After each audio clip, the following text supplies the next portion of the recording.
कि जो भाजपा छोड़कर जो नेता हमारे कांग्रेस में आए हैं और पिछली अभी जो लोकसभा के चुनाव निकले इसमें हमारे प्रत्याशी थे कांग्रेस के, प्रत्याशी नहीं मैं समझता हूँ 4 जून को वे कोटा बूंदी के सांसद बनकर दिल्ली में एक बुलंद आवाज के रूप में महसूस होगी इस चंबल के तमाम वासियों को।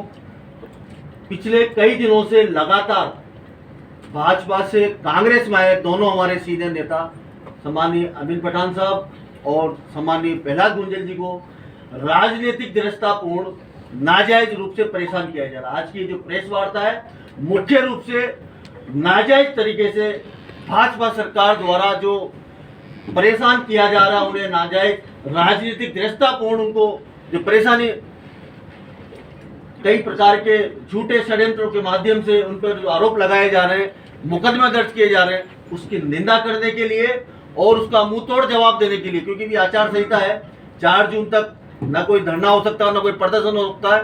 तो आज ये कांग्रेस मंच के माध्यम से ये कहना चाहती है कि हमारे जो सीनियर नेता है जो भाजपा छोड़कर कांग्रेस में आए और कांग्रेस के एक कार्यकर्ता ने उन पर विश्वास जताया है और हमें भी अपने आप को उन पर गर्व महसूस होता है। वो निष्पक्ष लोग हैं, वो अच्छे लोग हैं, वो कार्यकर्ताओं का साथ देने वाले लोग हैं, वो ईमानदार लोग हैं और उनके ऊपर जो कार्रवाई दृष्टापूर्ण की जा रही है वो गलत है, उसकी हम लोग निंदा करते हैं।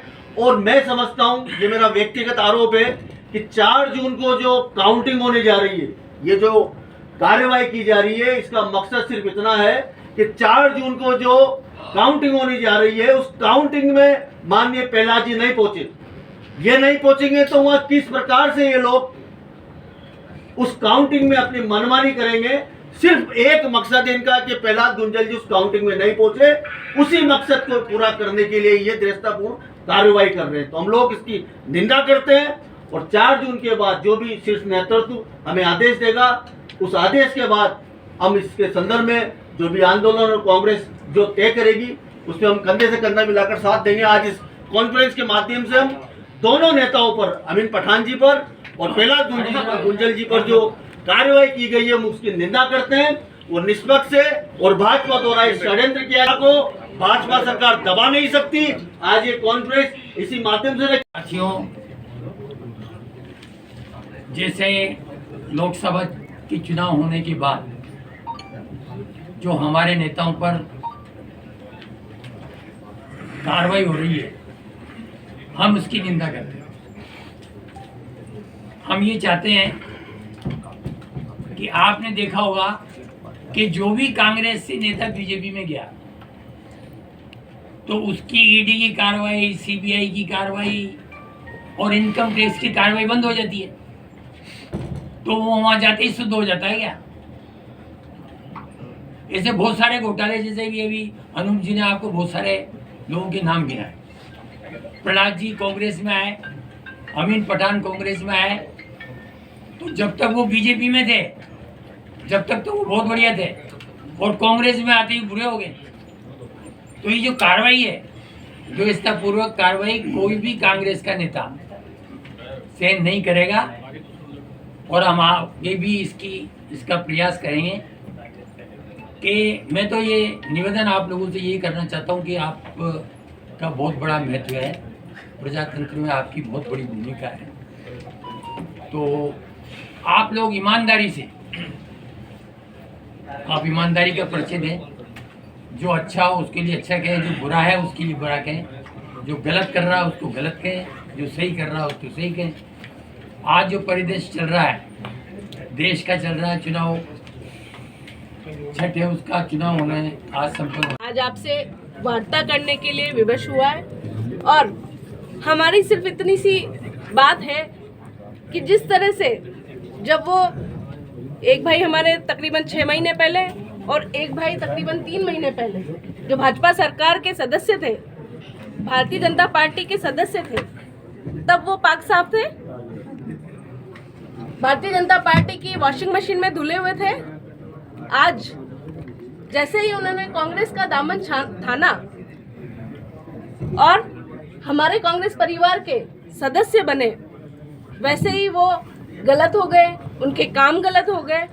जिस तरह से भाई साहब प्रहलाद जी गुंजल जी के प्रेशर पे कार्रवाई हुई, बिल्कुल कार्रवाई करना बहुत अच्छी बात है, लेकिन गलत कार्रवाई करना बिल्कुल गलत बात है। उन्हें एनओसी मिली है 2032 तक की, अभी आपको कागज भी दे दिए जाएंगे पॉल्यूशन की। हाँ, वो यदि दी है तो निश्चित रूप से अधिकारियों ने कुछ सोच समझ के दी होगी, और यदि फिर भी उन्होंने कार्रवाई की है तो क्या वहाँ के अधिकारी पॉल्यूशन जिन्हें देखा वो गलत थे, या ये सब कहीं ना कहीं राजनीति दृष्टा है। और भाई अमीन पठान के फार्म हाउस पे तकरीबन 30 साल पुराना फार्म हाउस था वो। क्या 30 साल से भारतीय जनता पार्टी के लोगों को और जो लोग वहां पे गए उन अधिकारियों को 30 साल से वो फार्म हाउस दिख नहीं रहा था? क्या 3 महीने में ये सब क्रेशर और फार्म हाउस बने हैं? शायद मैं जहाँ तक समझती हूँ 3 महीने में ये सिर्फ फार्म हाउस नहीं बने, ये सिर्फ क्रेशर नहीं बना। बस फर्क इतना सा हुआ है कि 2 परिवार हमारे कांग्रेस पार्टी में जो सदस्यता ली है, कांग्रेस का दामन जो थामा है, बस ये द्वेषता उसकी है। किसी पे आरोप है क्या और आपका? ये आने वाली 4 तारीख को विपक्ष की घबराहट है, बौखलाहट है, इस वजह से दबाया जा रहा है कांग्रेस के हर एक कार्यकर्ता को, धमकाया जा रहा है। और आपने देखा होगा चुनाव के दौरान भी पुलिस की तरफ से, शासन की तरफ से, और जो लोग अलग अलग व्यापार करते हैं, कुछ ठेकेदारी करते हैं, कोई कुछ और करते हैं, तो उन्हें आर्थिक रूप से दबाने की, धमकाने की कोशिश की जाए। कौन कर रहा है ये आरोप सीधा सीधा हम विपक्ष पे लगाते हैं। विपक्ष तो आप हो ना। जो हम यहाँ बैठे हैं, यहाँ से हमारे सामने वाले पक्ष की बात कर रही हूँ। विपक्ष में मैम कोई एक भारतीय जनता पार्टी के सभी लोग और ऐसे उच्च स्तर पर बैठे हुए लोग। नहीं, लेकिन मैडम कार्रवाई तो कांग्रेस के शासन में भी हुई है। जो जिन कैंडिडेट की बात कर रहे हैं आप गुंजल साहब की, उन पे तो कांग्रेस के शासन में भी उन कार्रवाइयों के विषय पे क्या कहेंगे? नहीं, कांग्रेस के शासन में जब हुई है तो उन्होंने जब अपने पक्ष रखा है तो निश्चित रूप से उनकी बात रखी गई है, मानी गई है। लेकिन अभी राजनीतिक दृष्टता के कारण, क्योंकि आप देखिए तुरंत जब उन्होंने ज्वाइन की उसके बाद से किस तरह के चुनाव में भी, और कई बार भाई साहब प्रहलाद जी गुंजल 2 बार प्रेस कॉन्फ्रेंस कर चुके हैं, उन्होंने अपने पक्ष भी रखा है, बताया भी है। और चुनाव के दौरान भी उन्होंने बताया था कि अपनी पत्नी के जब वो कैंपेनिंग कर रही थी, मैं भी उस दौरान साथ थी, उस समय में उन्होंने ऊपर से ड्रोन उड़वाए, घरों में ड्रोन उड़वाए। तो ये सब क्या है? ये डर ही है, ये बौखलाहट ही है। तो कुल मिला के हम सिर्फ इतना कहना चाहते हैं कि कार्रवाई हो, निष्पक्ष कार्रवाई हो। लेकिन यदि इस तरह से किसी भी कांग्रेस कार्यकर्ता को डराया जाएगा, धमकाया जाएगा, तो हम सब हमारे शीर्ष नेतृत्व से बात करके, और निश्चित रूप से 4 तारीख के बाद, क्योंकि अभी आचार संहिता है, 4 तारीख के बाद हम रोडों पे आएंगे, आंदोलन करेंगे, प्रदर्शन करेंगे, धरना देंगे, और अपने हर एक जो पीड़ित व्यक्ति होगा उसके साथ खड़े रहेंगे। पूरा कांग्रेस परिवार उसके साथ खड़ा रहेगा। किसी भी कांग्रेस परिवार को, सदस्य को डरने की आवश्यकता नहीं है, क्योंकि हर एक व्यक्ति उसके साथ खड़ा है। धन्यवाद। कांग्रेस अध्यक्ष मैम सरकार बुलाया तो सभी को था।